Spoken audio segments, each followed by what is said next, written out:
Ahoy,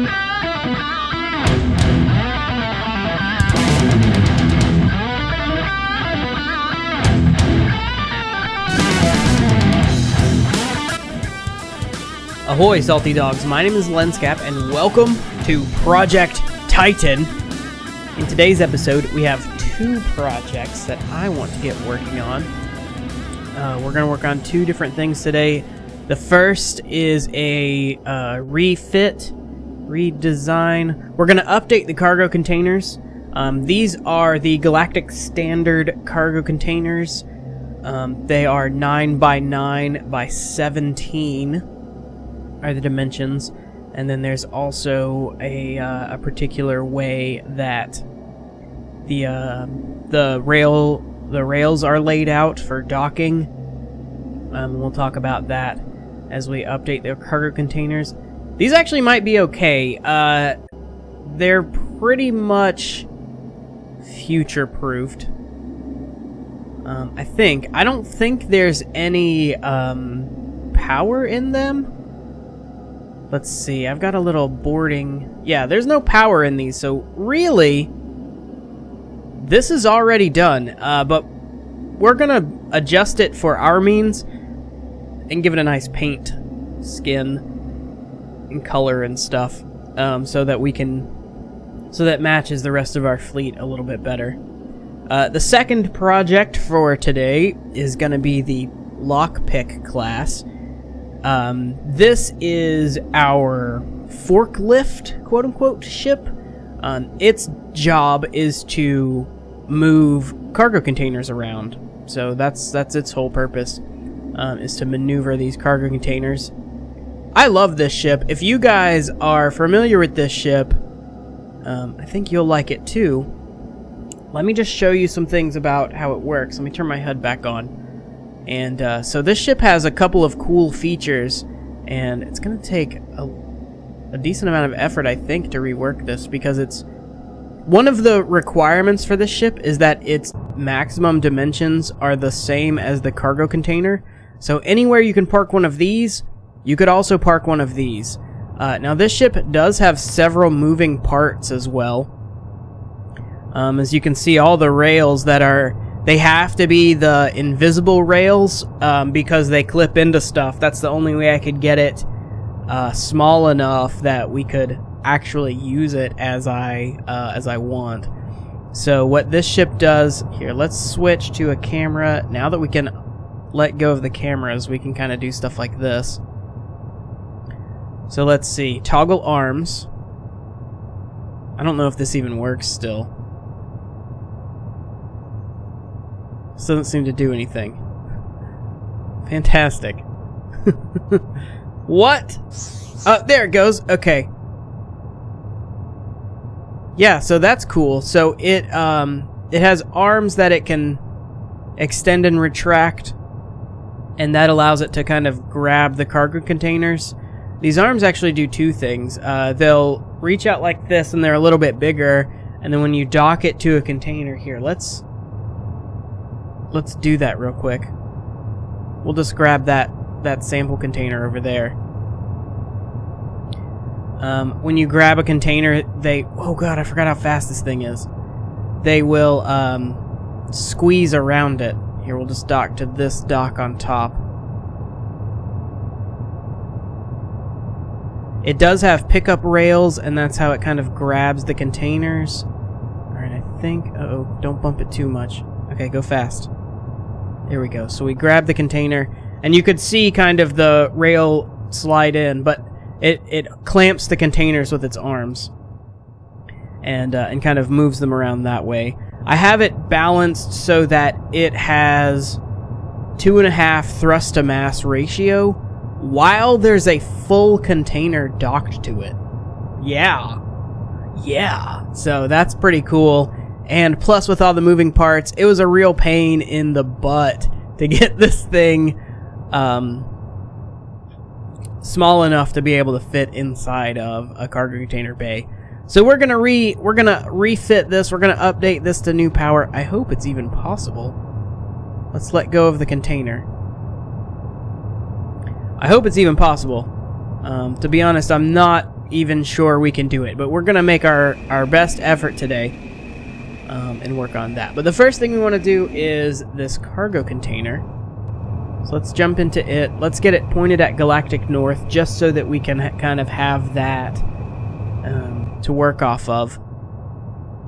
And let's talk about the containers a little bit. So they are 9 by 9 on this dimension and 17 tall. There is a dock on either side in the very middle, pointing upward or toward one of the small ends. And then on each small end, there are 2 docks pointing, it doesn't matter which direction really, but they're pointing, as long as they're pointing the same direction, toward one of the tall sides with docks in them. My containers only have docks on 2 of the tall sides. Some people put the docks on all 4 tall sides. That's fine as well. Some people only put the docks on the ends, which works in most situations. I, however, like to have the sideways docks in case I need to grab the side of a cargo container for whatever reason. And so I like having that option. Look at this weird Z-fighting clipping kind of thing. I don't know what that's from. I guess it's the cargo space is showing through. This cargo container, let's see if does it say how much cargo it holds? Yeah, 73K, which is quite a bit of cargo. But today, you can make them rectangular as well, by the way. If you want a rectangular pod, excuse me, you can do that and squeeze out a couple more cargo spaces, but I like the roundish shape a little bit better.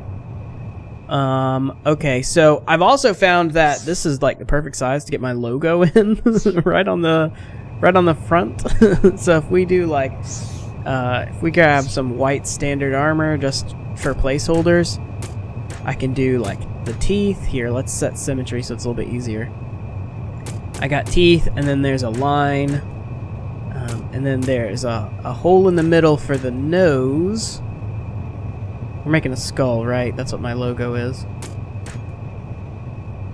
Like that. Okay. And then in the middle, there are 2 blocks.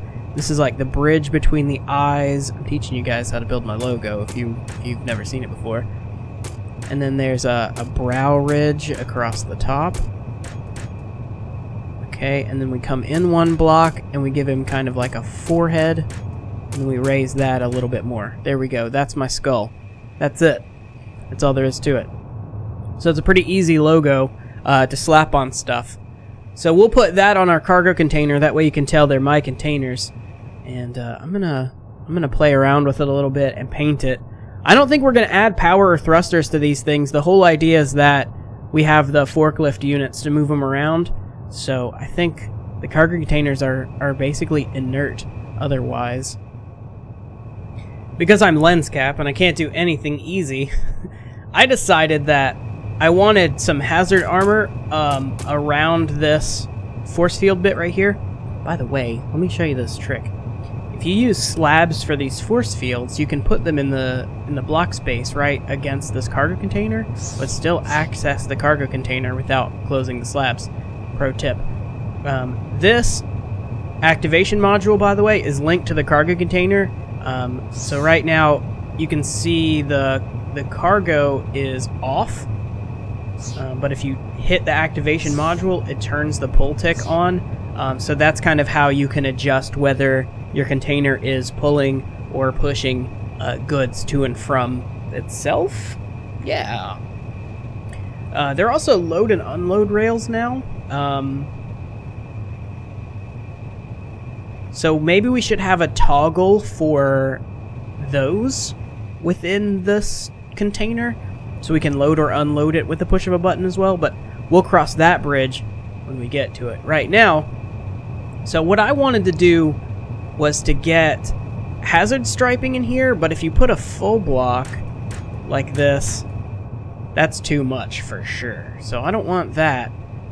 I was thinking it would be cool if we could just have a tiny little bit, you know, just like showing like this much. That's all I want. Just a tiny little bit of hazard stripes like that. But then the problem there is I got these big blank spaces, so we need to rectify that.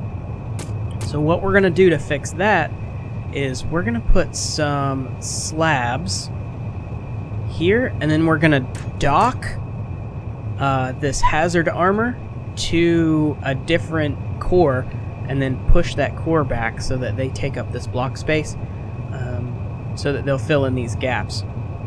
So I figured we'd do this together because probably some of you are going to have questions about Lenscap. How do you do crazy stuff like have the hazard armor in the same block space? Well, my friends, I'm going to show you. So I'm going to remove a couple of blocks so we can kind of make this as compact and as simplistic as possible. Basically what we're going to do is put in some rails like this.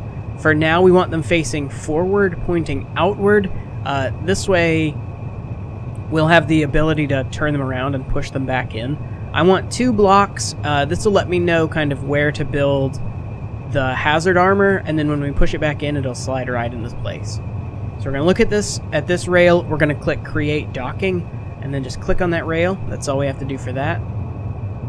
I think for our purposes, we're just going to stack it right on top. So we're going to put the core on top of this rail docker. What I'm doing here is rotating the arrow with the scroll wheel so that the arrow points to the forward of the ship we're docking to. That just makes it a little bit easier when we're switching entities when it comes to like docking and stuff, right? So now if we center click, we like click in the scroll wheel on the other entity, we'll switch to entities like that, and then we're just going to build out this to the shape we want. We've already got symmetry set, so we should just have to do that. Okay, now if we delete all these white blocks we put in, there we go. That's all we have to do. Now we'll switch back to the main ship, the cargo container in this case, and we'll put down a button. We're going to link that button by hitting C on it and then Shift V so that it connects to both rails. If we go outside, we can verify, yep, connected to both of those rails. And then we're going to set a rail next to it, but pointing inward, just like that. And so now when we push this button, it'll switch those 2 rails and pull that hazard armor into the slot. So that looks a little bit nicer than having those giant hazard stripes. We just have the 2 little stripes. I like that a lot more. Now that we've got that docked, we can delete the button and the rail. We don't need those anymore. We don't need this rail anymore either. We can delete that as well. Now all we've got to do is fill in our holes like that, and we've done it. All right, I'm gonna paint a little bit more, and I like that. But I figured while I was doing that, I figured I'd show you guys in case you had questions about Lenscap. How did you do that? That's cool. That's a cool detail. Well, now you know. Now you know some of my tricks. Another feature I think that would be cool for us to have is a meter on the side of the cargo container that's going to tell us how full the container actually is. So let's set up something like that. Let's use slabs, since we have these light slabs now, just to give ourselves a little bit of depth. Maybe we'll just use 3/4 so it's a little bit dimmer. I'm going to use yellow. I'm going to use green, yellow, and red because those are pretty, like, universal as far as what they mean, what the colors mean. So we're going to do that. And the next thing we need to do is detect how full our cargo is. So we're going to need... Stop moving, please. Okay. I'm going to unset our symmetry. And we're going to need these sensor blocks. So what these will do is we're going to link them up to our storage. I've got one storage, like one cargo module here so that we can test easily without having to fill up an entire container with stuff, right?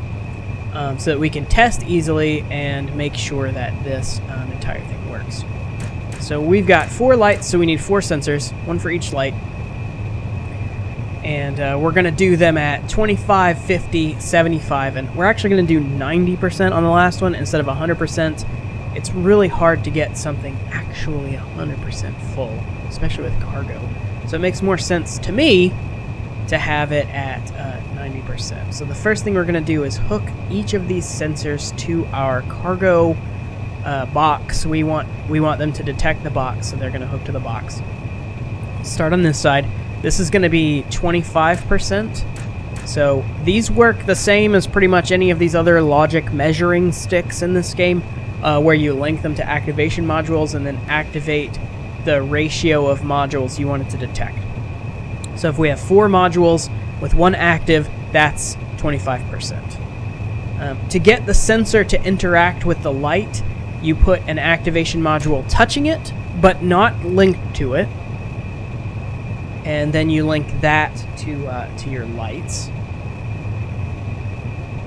And that's kind of how it reads the output. So let's activate this and then deactivate it to make sure we got the lights linked up properly. We do. All right, so let's do 50% right here. Again, it works on ratios, so we only need 2 activation modules for this one to get 50%. Since we don't need 4, we only need half. We only need half of the modules activated, and we can activate 1 of 2 as half. So that's lowest common denominator. Woohoo, fractions! All right, so the next one is 75%. We need 4 blocks again for this. This time we'll activate 3 of them to get us 75%. Let's link that to the yellow lights. There we go. On and off to make sure. All right, so that works. And then the last one here, we're going to do 10 modules. 10, and we're going to activate 9 of them. 1, 2, 3, 4, 5, 6, 7, 8, 9... 10 modules and activate 9 of them. And we'll link those to the red blocks.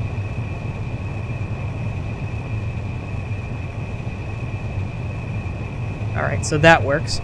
The next thing we need to do is activate the sensors. They aren't constantly detecting. They're not constantly trying to read the cargo container. They need a logic pulse to do that. And so we're just going to build a really simple clock to tell the sensors to read for... Yeah, the clock will tell the sensors, hey, check this cargo and see if it matches your percentages here. So a really simple, we're going to use a delay and a knot, link them to each other. So C on the knot and V on the delay, and then C on the delay and V on the knot. We're going to turn the delay on and then turn it off, and that starts a clock. I'm going to add one more block to our clock here, and that's a button. I'm just going to link the button to the clock. That way, if the clock ever stops running, all we got to do is hit the button to reactivate it. It's just for convenience sake. All right, we're also going to take this delay and link it up to each of these sensor modules. So each time the sensors receive a pulse from the delay, they'll check the cargo container to see if the capacity has changed. Should we test it? Let's test it. You should always test your creations. I'm going to go back into astronaut mode. One cargo container, one cargo space, will hold 200 volumes.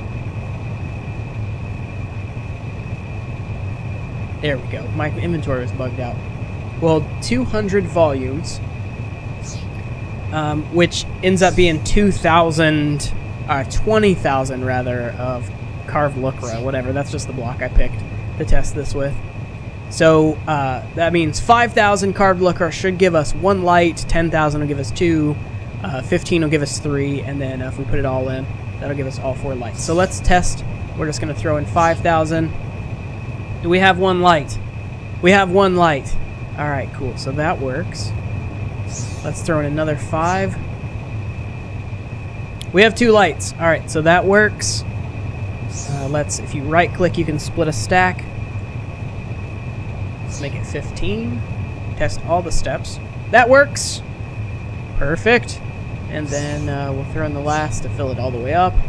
And we get all 4 lights. There are 4 lights. Just ask Jean-Luc Picard, and he'll tell you.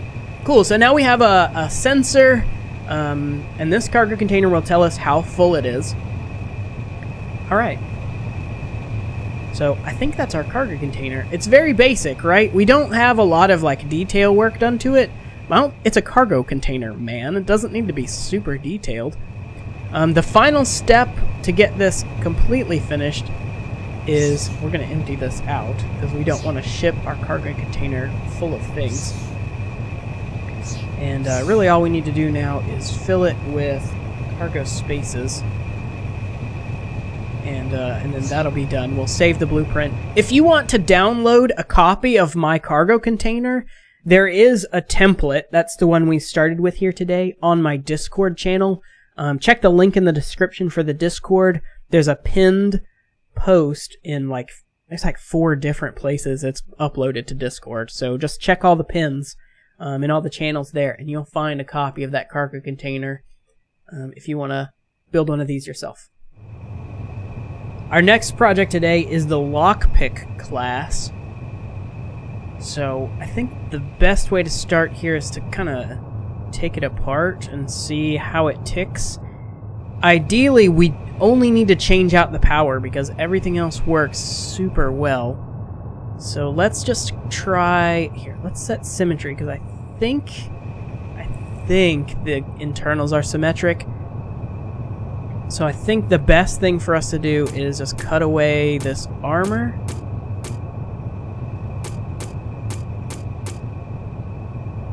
Trying to remember which pieces we've removed.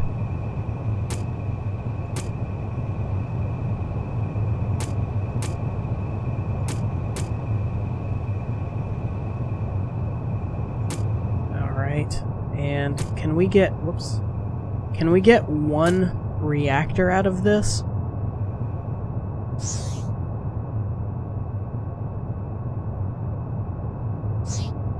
Ideally, we don't have more than 9 blocks as well. That way we don't have to do stabilizers. Oh, there's an old power block. There's another one. Oh, there's another one. Let's think about this for a second. If we do 1, so that's 2, 4, 6, it's already 8. We may have to throw some stabilizers in. I don't. Let's try it. Let's just see what we can get first. So if we do, is this the center? So if we do 1, 2, so that's 3, 5, 7, 9. That's power. Just to see if we can fill up the space. 12, 15? And then we need stabilizers if we do more than 9. And I think we had some space.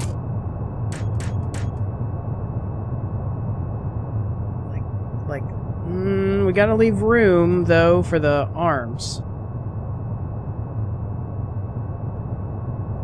Let's see, how stable are we now? Efficiency 79.3%. Wow, that's pretty good, man. Yeah, that may be all we have to do to fix this ship. That was super easy. Alright, let's put the armor plates back on, if I can remember how that was. That was dark gray? Basic? I don't remember. Ooh.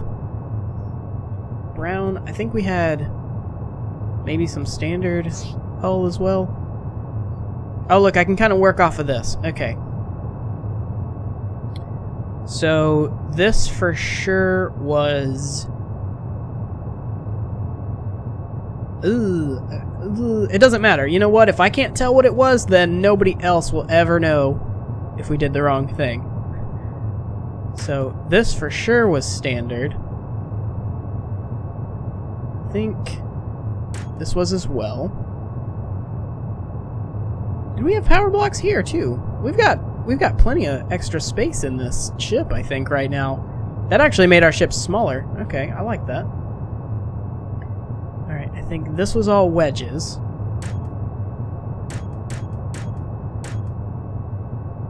And then I want to say this was wedges too, but we can do something with slabs instead.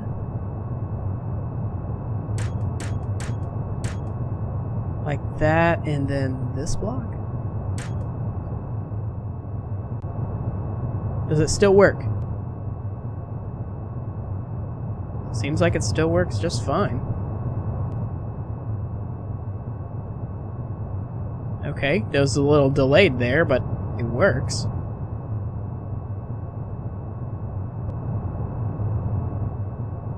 Huh. As long as it works. Is it a power problem? No. No problem with power. Okay, well that was probably the easiest refit we'll ever do. Let's test it with this cargo container right now. I'm gonna hop out. Let's fill this container up. If we are in creative mode, and we just drag something from our creative inventory into this, it should fill it up. Yeah, over capacity. Take half. Let's do 5s. Still over capacity? Let's throw it on there. Okay. Let me figure out the capacity of this real quick. Alright, 101,350,000 blocks, pieces of armor. We'll fill this thing up to 99%. That's good enough for our purposes. I don't want to be trying to move it with too much stuff in it. But here, can I pick these up? Can I have these blocks? Nope. Alright, that's fine. Let's hop back in the lockpick here real quick and see what kind of thrust to mass ratio we get with the pod, the full pod docked to us. Slowly. We're so speedy and zippy because of all the thrust to mass we have. Alright, so now we've docked to it. Slow down. It's decidedly slower. What we can do, though, we have all that extra room. If we need to add more thrust, we can do that. If we need to add more power, we can do that. I like that you can see the meters that we put in from this view. Alright, let's check it real quick. Thrusters. We are currently at... Let's look at stats. 0.2.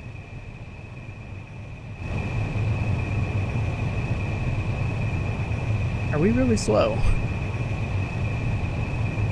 We're not that slow, are we? We're not that slow.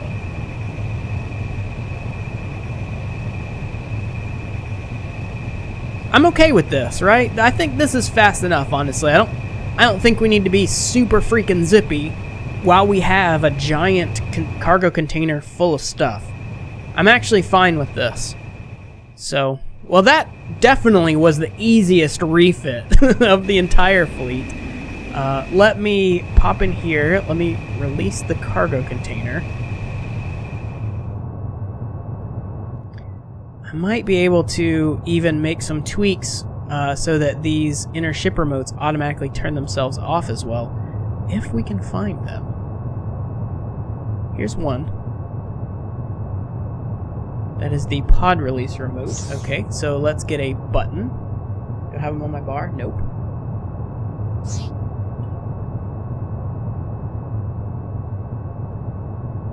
Activate the button. Take the button and activate the inner ship remote.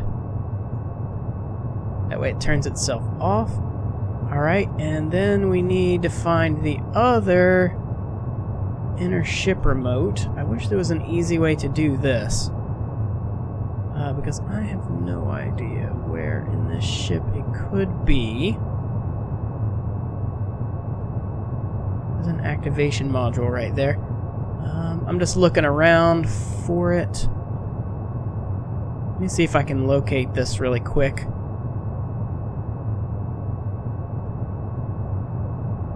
Here it is. Here it is. Yeah, toggle arms. So let's take that, and it doesn't actually matter where the button is. But it looks like I have a free spot right here. No, something docks there. What does this button go to? Does something dock there? Let's put it right here. Yeah, we should actually be able to put it right here. So let's find that inner-ship remote. Let's hit C on it. Put down the button. Hit C on the button. Hit V on the remote. If we toggle the arms, there we go. That was something I always wanted to do on this, but didn't have room to do it before. And now I do. That's fantastic. Oh, yes. Alright, ladies and gentlemen, I think that's going to do it for this episode. I have no idea how long it is. It may be a little bit longer than normal. It may be shorter than normal as well. But either way, thank you very much for watching. I'm glad we got some utility ships out of the way. I think next time we're going to start working on a mining vessel. I think that's something our fleet needs. And then once we have a decent mining vessel, we'll be back to combat ships. Until then, stay tuned.